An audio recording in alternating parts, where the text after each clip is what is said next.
இப்போ நமது உடல் தாகத்தை உணர்த்த வேண்டுமென்றால் தொண்டைய வறட்சியாக்குகிறது. ஆமாம், பசியை உணர்த்த வயிற்றை கிள்ளும். கரெக்ட். அதே மாதிரி உடல் உஷ்ணமானால் வியர்வையை வெளியேற்றுகிறது. இதெல்லாம் நமக்கு தெரிந்த ரொம்ப சாதாரணமான உயிரியல் மொழிகள். கண்டிப்பா. ஆனா உனக்கு மற்ற மனிதர்களின் தொடர்பு தேவை என்பதை உணர்த்த மூளை என்ன செய்யும் தெரியுமா? அதுதான் தனிமை. ஆமாம், அதுதான் தனிமை. உங்களை அன்போடு வரவேற்கிறேன். இன்று நாம் எதையோ ஒன்றை மேம்போக்காக பேசப் போவதில்லை. இந்த ஆழ்ந்த அலசலுக்கு வந்திருக்கும் உங்களை, அதாவது கேட்பாளராகிய உங்களை நேரடியாகவே கேட்கிறேன். உங்களுக்கும் எனக்கும் நாம் அனைவருக்கும் எப்போதாவது ஏற்படும் அந்த விவரிக்க முடியாத ஒரு வெறுமை உணர்வு இருக்கும் இல்லையா? நிச்சயமா.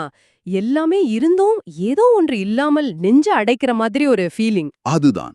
அந்த ஒருவிதமான தனிமையை எப்படி அறிவியல் பூர்வமாக அணுகுவது என்பது பற்றிய ஒரு ஆழ்ந்த அலசலுக்கு தான் உங்களை அழைக்கிறேன். ரொம்ப முக்கியமான ஒரு தலைப்பு அது. இப்போ பாத்தீங்கன்னா, நமது ஆய்வு குறிப்புகளையும் பழங்கால மரபுகளையும் நவீன உளவியலையும் ஒன்றிணைத்து இன்று சில வியக்கத்தக்க உண்மைகளை நான் பார்க்க போகிறோம். இதில் நாம் முதலாவதாக புரிந்து கொள்ள வேண்டியது என்னவென்றால், தனிமை என்பது ஒரு குறைபாடோ அல்லது நீங்கள் சமூகத்தில் தோற்றுவிட்டீர்கள் என்பதற்கான அடையாளமோ கிடையாது.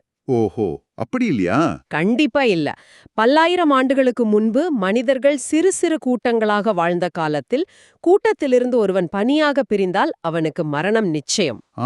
விலங்குகளுக்கோ அல்லது பசிக்கோ அவன் இரையாக நேரிடும். சரி. ஆமாம். எனவே கூட்டத்தோடு இணைந்திரு, தனியாக இருப்பதை ஆபத்தாக உணரு என்று மூளைக்குள்ள ஒரு எச்சரிக்கை மணி, அதாவது ஒரு எவல்யூஷனரி அலாரம், பரிணாம வளர்ச்சியால் பொருத்தப்பட்டது. வாவ்! அப்போ அந்த எச்சரிக்கை மணிதான் இன்று நாம் உணரும் தனிமையா? கரெக்ட். அது ஒரு ஆபத்து சிக்னல். அப்படியானால் நாம் தனிமையாக உணரும்போது நமது மூளை ஏதோ ஒரு ஆபத்தில் இருப்பதாக நினைத்து பதறுகிறது இல்லையா? மிகச்சரி. இதனால்தான் தனிமை வெறும் சோகமாக இல்லாமல் சில நேரங்களில் உடல் வலியாகவும் சில நேரங்களில் எதிலுமே பிடிப்பில்லாத ஒரு பெரிய வெறுமையாகவும் மாறுகிறதா? ஆமா. அந்த முடங்கி போன உணர்ச்சி ரீதியான சோர்வு ஏன் நிகழ்கிறது என்றால், அதுதான் ஏன் கேள்வியும். மூளை ஏன் முற்றிலும் தொடர்பற்றதாக உணர்ச்சியற்றதாக மாறிவிடுகிறது? மிக சரியான கேள்வி. மூளை தொடர்ந்து அந்த எச்சரிக்கை மணியை அடிச்சுக்கொண்டே இருக்கும்போது நரம்பு மண்டலம் அதிகப்படியான அழுத்தத்திற்கு உள்ளாகிறது. சரி. மூளையின் உணர்ச்சி மையமான அமிக்டாலா தொடர்ந்து ஆபத்து ஆபத்து என்று பதறுகிறது. ஒரு கட்டத்தில் இது ஓவர்லோட் ஆகிடுமா? ஆமா. ஒரு கட்டத்தில் இந்த வலியை தாங்க முடியாமல் மூளை தன்னைத்தானே பாதுகாத்துக் கொள்ள ஒரு காரியம் செய்யும். என்ன செய்யும்? தர்க்க ரீதியாக சிந்திக்கும் பகுதியான ப்ரீஃப்ரண்டல் கார்டெக்ஸை அணைத்துவிட்டு உங்களை ஒரு மரத்துப்போன நிலைக்கு, அதாவது டிசோசியேஷன் நிலைக்கு தள்ளிவிடுகிறது. ஓ, இதைத்தான் நீங்கள் வெறுமை என்கிறீர்களா? ஆமாம். இந்த நிலையிலிருந்து மூளையை மீண்டும் விழிப்படைய செய்ய உளவியலாளர் பெட்டி ஆலிஸ் எரிக்சன் உருவாக்கிய ஒரு முறை இருக்கு. அந்த 5-4-3-2-1 முறைதானே? கரெக்ட். அந்த 5-4-3-2-1 முறை மிகப்பெரிய அளவில் கை கொடுக்கிறது. நமது ஆய்வு குறிப்புகளில் இந்த 5-4-3-2-1 முறையை படித்தபோது முதலில் இது என்ன எண்களின் விளையாட்டு என்றுதான் நான் நினைத்தேன். நிறைய பேர் அப்படிதான் நினைப்பார்கள். ஆமா, நீங்கள் பார்க்கக்கூடிய 5 விஷயங்கள், தொடக்கூடிய 4 விஷயங்கள், கேட்கக்கூடிய 3 விஷயங்கள், நுகரக்கூடிய 2 விஷயங்கள் மற்றும் சுவைக்கக்கூடிய 1 விஷயம். இவ்வளவுதானே இது? இது எப்படி அந்த பயங்கரமான வெறுமையை போக்கும்? ஏனென்றால் அந்த நேரத்தில் உங்கள் மூளை கடந்த கால கவலைகளிலோ அல்லது எதிர்கால பயத்திலோ சிக்கிக் கொண்டிருக்கிறது. நிகழ்காலத்தில் இல்லை. ஆமா. இந்த ஐம்புலன்களும் நேரடியாக உங்கள் நரம்பு மண்டலத்தோடு இணைக்கப்பட்டவை. நீங்கள் ஐம்புலன்களின் வழியே வெளியுலக தரவுகளை மூளைக்கு அனுப்பும்போது மூளைக்கு ஒரு புதிய சிக்னல் கிடைக்குமா? கரெக்ட். அது அமிக்டாலாவின் பதற்றத்தை நிறுத்திவிட்டு மீண்டும் சிந்திக்கும் மூளையான ப்ரீஃப்ரண்டல் கார்டெக்ஸை இப்போது இந்த இடத்தில் வேலை செய்ய வைக்கிறது. அதாவது பிரசன்ட் மொமெண்ட் வந்துவிடுகிறது. ஆமாம். இது ஒரு நியூரோபயாலஜிக்கல் தந்திரம். இதுலதான் எனக்கு ஒரு மிகப்பெரிய ஆச்சரியம் காத்திருந்தது. நமது குறிப்புகளை படித்துக் கொண்டிருந்த போது எனக்கு கிடைத்த ஒரு ஆஹா தருணம் அது. என்னது? நவீன உளவியல் சொல்லும் இந்த 5-4-3-2-1 முறை நம் முன்னோர்கள் பல்லாயிரம் ஆண்டுகளாக கோவில்களில் செய்து வரும் வழிபாட்டு முறையோடு அச்சசலாக பொருந்துகிறது. வாவ்! ஆமா. அத நான் இப்படி பார்க்கிறேன்.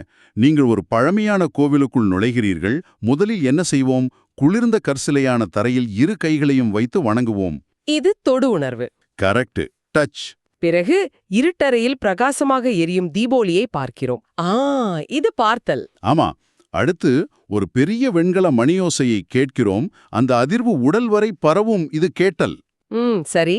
பிறகு வாசனையான கற்பூரம் அல்லது ஊதுபத்தியை நுகர்கிறோம். இது நுகர்தல். இறுதியாக துளசி தீர்த்தம் அல்லது பிரசாதத்தை அருந்துகிறோம். இது சுவைத்தல். இது ஒரு அற்புதமான ஒப்பீடு. எனக்கு இது ரொம்ப ஆச்சரியமா இருந்தது. இது உளவியல் ரீதியாக பார்த்தால் கோவில் என்பது வெறும் வழிபாட்டுத் தலம் என்பதை தாண்டி ஒரு மாபெரும் ஐம்புலன் தூண்டல் கூடம் என்பது புரியும். சென்சரி கிரவுண்டிங் சேம்பர் என்று சொல்லலாமா? மனிதர்கள் அன்றாட வாழ்க்கையின் மன அழுத்தத்தால மூளை மரத்து போய் வரும்போது இந்த 5 புலன்களையும் ஒரே நேரத்தில் மிக தீவிரமாக தூண்டுவதன் மூலம் ஒரு மாற்றம் நடக்கும். அதாவது அந்த எச்சரிக்கை மையத்தை அமைதிப்படுத்துவதா?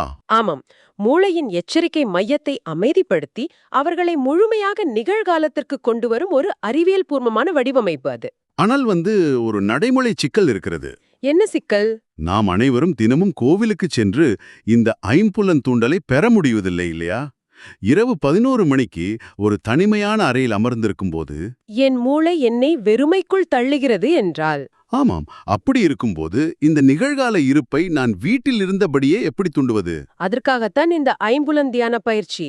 இது மிக எளிமையான ஆனால் ஆழமான உளவியல் பயிற்சி. இதற்கு என்னென்ன தேவைப்படும்? இதற்கு தேவையானது ஒரு அமைதியான இடம், தரையில் விரிக்க ஒரு காட்டன் துணி மற்றும் குடிக்க ஒரு டம்ளர் தண்ணீர். அவ்வளவுதான். எந்த நேரம் சிறந்தது? அதிகாலை பிரம்ம முகூர்த்த நேரம் இதற்கு மிகச் சிறந்தது. ஏனென்றால் அந்த நேரத்தில் புற உலகத்தின் சத்தங்கள் குறைந்து ஒரு இயற்கையான அமைதி இருக்கும். சரி, நான் என் அறையில் அந்த காட்டன் துணியில் அமர்ந்து விட்டேன் என்று வைத்துக் கொள்வோம். இதை எப்படி தொடங்குவது? முதல் படி கண்கள், அதாவது பார்த்தல். கண்களை மூடிக்கொண்டு உங்கள் புருவங்களுக்கு மத்தியில் ஒரு சிறிய தீபச்சுடர் அசைந்து எரிவதாக ஒரு 30 வினாடிகள் எண்ணி கவனத்தை குவியுங்கள். மன்னிக்கவும், நான் இங்கேயே உங்களை இடைமறிக்கிறேன். சொல்லுங்கள். 30 வினாடிகள் ஒரு கற்பனைச் சுடரில் கவனம் செலுத்துவது கேட்பதற்கு எளிதாக இருக்கிறது. ஆனால் என் மனதிற்கு தெரியும். மனம் அலைபாயும் என்று நினைக்கிறீர்களா? ஆமா, நான் கண்களை மூடிய 5வது வினாடியில் எனக்கு வரவேண்டிய இஎம்ஐ அல்லது அலுவலகத்தில் நடந்த ஒரு கசப்பான விவாதமோ ஞாபகத்திற்கு வரும். இது எல்லோருக்கும் நடப்பதுதான். மனம் இப்படி அலைபாயும் போது இந்த பயிற்சி எனக்கு சரிப்பட்டு வராது என்று நான் விட்டுவிட மாட்டேனா? பலரும் செய்யும் பிழை அதுதான். மனம் அலைபாய்கிறதே என்று குற்ற உணர்ச்சி அடையக்கூடாது. ஓ, அப்போ அது நார்மல் தானா? ரொம்ப நார்மல். மனம் அலைபாய்வது அதன் இயல்பு. உங்கள் எண்ணங்கள் சிதறும்போது என் மனம் இப்போது வேறெங்கோ சென்றுவிட்டது என்பதை உணர்ந்து எந்த பதற்றமும் இன்றி மிக மெதுவாக அந்த சுடருக்கு கவனத்தை திருப்புங்கள். திரும்பவும் கவனத்தை கொண்டு வர வேண்டும். ஆமாம், இந்த மீண்டும் மீண்டும் திருப்பிக் கொண்டு வரும் செயல்முறைதான் மிக முக்கியமானது. இது ஒரு ட்ரைனிங் மாதிரி இருக்கே. கரெக்ட். இது உங்கள் தன்னுணர்வு மனதிற்கு ஒரு பயிற்சியை அளித்து உங்கள் ஆழ் மனதை அமைதிப்படுத்துகிறது. ஒருமுறை அந்த ஆழ்மனம் அமைதியடைந்து விட்டால் தனிமை என்ற மாயை போர்வை தானாகவே விலகத் தொடங்கும். புரிகிறது. மனம் சிதறுவது பயிற்சியின் தோல்வி அல்ல, அது பயிற்சியின் ஒரு அங்கமே.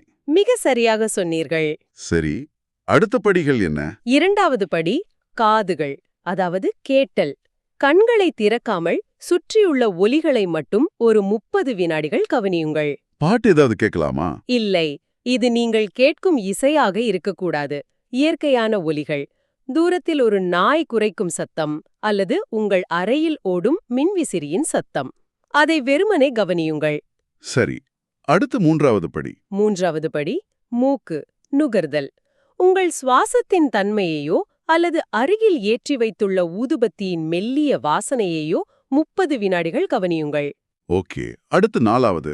4 வாய் சுவைத்தல்.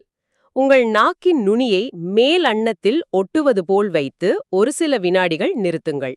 இதனால என்ன ஆகும்? இது உங்கள் தொண்டை பகுதியை தளர்த்தும். பின்பு அருகிலுள்ள நீரை பருகுங்கள். நீரின் சுவையையும் வெப்பநிலையையும் உணருங்கள். மிகச்சிறப்பானது. 5வது படி. 5 உடல் தொடுதல். நீங்கள் அமர்ந்திருக்கும் அந்த காட்டன் துணியின் இழைகளை உணருங்கள். தரையில் உட்கார்ந்திருப்பதை முழுமையாக உணர்வதா?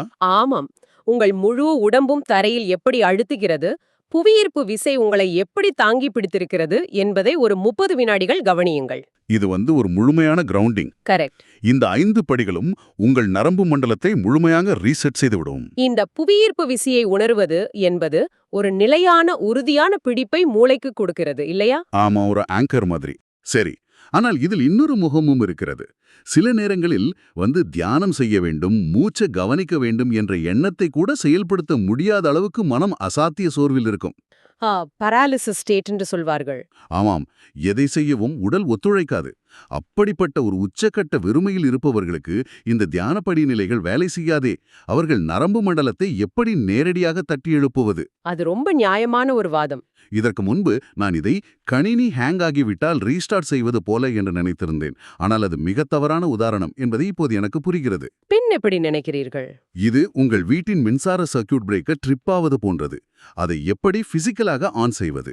வாவ், சர்க்யூட் பிரேக்கர் என்ற உங்கள் ஒப்பீடு மிகச் சரியானது. அந்த பிசிக்கல் ஸ்விட்ச் தான் வேகஸ் நரம்பு. வேகஸ் நரம்பு? ஆமாம்.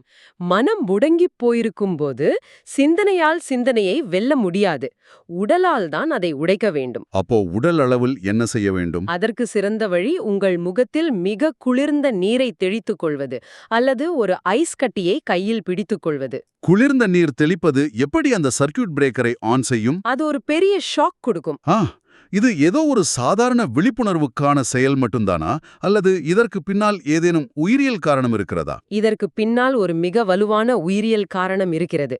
இதை அறிவியலில் மமாலியன் டைவ் ரிஃப்ளெக்ஸ் என்று சொல்வார்கள். மமாலியன் டைவ் ரிஃப்ளெக்ஸ், அதாவது குளிர்ந்த நீர் முகத்தில் படும்போது நீங்கள் ஒரு குளிர்ந்த நீர்நிலைக்குள் மூழ்குவதாக உங்கள் உடல் நினைத்துக் கொள்கிறது. ஓஹோ. உடனடியாக அது உங்கள் இதயத் துடிப்பை குறைத்து மூச்சு விடுவதை சீராக்கி வேகஸ் நரம்பை தூண்டுகிறது. அப்படியா? ஆமாம். அந்த வினாடியில் உங்கள் மூளையில் ஓடிக்கொண்டிருந்த அந்த பதற்றமான உணர்ச்சி சுழற்சி சட்டென்று துண்டிக்கப்பட்டு நரம்பு மண்டலம் அமைதியாகுகிறது. வாவ். அப்போ முகத்தில் குளிர்ந்த நீரை தெளிப்பது என்பது வெறும் ஃப்ரெஷ்ஷாவது கிடையாது. இல்லை, அது உடையின் ஒரு பயாலாஜிக்கல் ஓவர்ரைடு. சரி, இந்த சர்க்யூட் பிரேக்கரை தூண்ட வேறு என்ன வழிகள் உள்ளன? தொட்டுணரக்கூடிய, அதாவது படைப்பாற்றல் மிக்க செயல்பாடுகள் மிகவும் உதவும். டாக்டைல் ஆக்டிவிட்டீஸ் என்று சொல்வார்களே, அதாவா? கரெக்ட். தியானம் செய்ய முடியவில்லை என்றால் ஒரு காகிதத்தை எடுத்து வெறுமனே கிறுக்குங்கள். டூட்லிங் மாதிரி? ஆமாம். அல்லது களிமண்ணில் ஏதாவது செய்யுங்கள். ஒரு இசைக்கருவியை வாசிக்க முயற்சி செய்யுங்கள். இதை புரிந்து கொள்ள முடிகிறது. அதாவது மொழியை கையாளும் கற்க மூளைக்கு ஓய்வு கொடுத்துவிட்டு நேரடியாக நம் கைகளின் மோட்டார் ஸ்கில்ஸ் வழியாக மூளையை மெதுவாக தூண்டி எழுப்புகிறோம். மிக சரியாக புரிந்து கொண்டீர்கள். சரி, இப்போ நாம் நமது மனதை நிகழ்காலத்திற்கு கொண்டு வந்துவிட்டோம். சர்க்யூட் பிரேக்கரை ஆன் செய்து நரம்பு மண்டலத்தையும் மீட்டமைத்து விட்டோம். ஆனால் நிஜமான உலகத்தில் நான் இன்னும் தனியாகத்தான் இருக்கிறேன் என்ற அந்த புறச்சூழல் அப்படியேதானே இருக்கிறது? உண்மைதான். சூழல் மாறவில்லை. மனிதர்களின் தொடர்பு தேவை என்ற அந்த மூளையின் அடிப்படை பசியை, அந்த தனிமைச் சுழற்சியை எப்படி உடைப்பது? நான் உடனடியாக ஒரு பெரிய பார்ட்டிக்கோ அல்லது திருவிழாவுக்கோ செல்ல வேண்டுமா? நிச்சயமாக இல்லை. தனிமையை போக்க உங்களுக்கு ஒரு பெரிய நண்பர்கள் கூட்டம் தேவை என்று மூளை உங்களை நம்ப வைக்கும். ஆனால் உண்மையில் அது ஒரு பொய். அப்படியா? பெரிய கூட்டம் தேவையில்லையா? உங்களுக்கு தேவையானது மிகச் சிறிய அர்த்தமுள்ள தொடர்புகள் மட்டுமே. இதை மைக்ரோ ஸ்டெப்ஸ் என்று சொல்வோம். Micro steps. உதாரணமாக என்ன செய்யலாம்? நீங்கள் தனியாக உணரும்போது நேராக ஒரு காஃபி கடைக்கு செல்லுங்கள். அங்கு காஃபி கொடுக்கும் ஊழியரிடம் அவர் கண்களை பார்த்து ஒரு புன்னகையுடன் காஃபி ரொம்ப நல்லா இருக்கு, நன்றி என்று ஒரு 10 வினாடிகள் பேசுங்கள். அந்த 10 வினாடி உரையாடல் எப்படி ஒரு நாள் முழுவதுமான தனிமையை போக்கும்? எனக்கு அது சந்தேகமாகவே இருக்கிறது. ஏனென்றால் நீங்கள் மற்றொரு மனிதரோடு பேசும்போது உங்கள் சொந்த குரலை உங்கள் காதுகளே கேட்கிறது. சரி. இந்த உலகத்தில் நான் இருக்கிறேன், நான் பேசுகிறேன், அதற்கு ஒரு சக மனிதன் எதிர்வினை ஆற்றுகிறான் என்ற அந்த சின்னஞ்சிறிய தரவு உங்கள் மூளைக்குச் சென்றவுடன் உங்கள் இருப்பு அங்கீகரிக்கப்படுகிறது. Validation of existence. ஆமாம். மூளை உடனடியாக அந்த தனிமைக்கான எச்சரிக்கை மணியை அணைத்து விடுகிறது. இது அற்புதமாக இருக்கிறது. இது எனக்கு இன்னொரு உளவியல் கான்செப்டை நினைவூட்டுகிறது.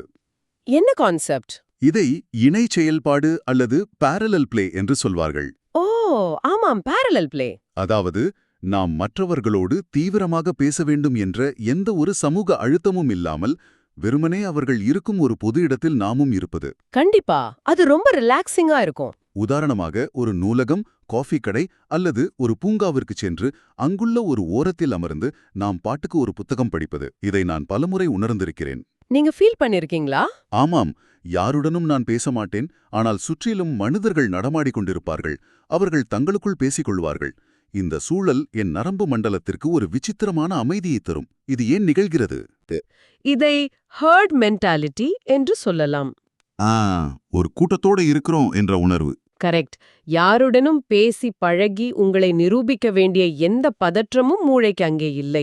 ஆனால் நாம் ஒரு சமூகத்திற்குள் இருக்கிறோம் என்ற பாதுகாப்பு உணர்வு கிடைத்து விடுகிறது. இது ரொம்ப சிம்பிளான ஆனா பவர்ஃபுல்லான ஒரு தீர்வு. இதோடு நான் இன்னொரு விஷயத்தையும் இணைக்க விரும்புகிறேன். சொல்லுங்க.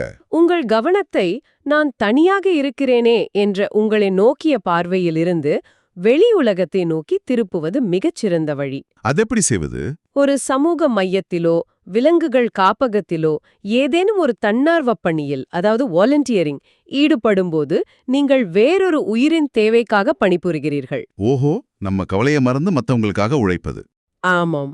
அங்கு உங்களுடைய அதே சிந்தனையும் மதிப்பீடுகளும் கொண்ட மனிதர்கள் எவ்வித திணிப்புமின்றி இயல்பாகவே உங்களுக்கு அறிமுகமாவார்கள்.